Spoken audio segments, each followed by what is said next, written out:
Kechasi u yolg'iz edi. Xonada faqat telefonining nuri yonib turardi. U zerikib kamerani ochdi. Shunchaki o'zini ko'rish uchun. Ekranda o'zi. Orqasi qorong'i xona. Hammasi oddiy edi. Lekin birdan kamera lak qildi. U qo'lini ko'tardi. Lekin ekrandagi tasvir kechikdi. U qotib qoldi. Telefon eskirib qolgan shekilli, dedi ichida. Lekin kamera uchun internet kerak emas edi. U yana qo'lini qimirlatdi. Bu safar ekrandagi u umuman harakat qilmadi. Telefon qo'lida qotib qoldi. Ekrandagi u sekin boshini ko'tardi va to'g'ridan to'g'ri unga qaradi. Lekin bu uning harakati emas edi.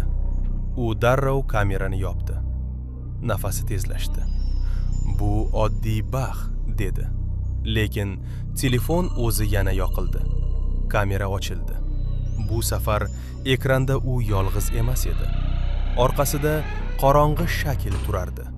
Qimirlamaydi. Faqat qarab turadi. U darrov orqasiga o'girildi. Xona bo'sh.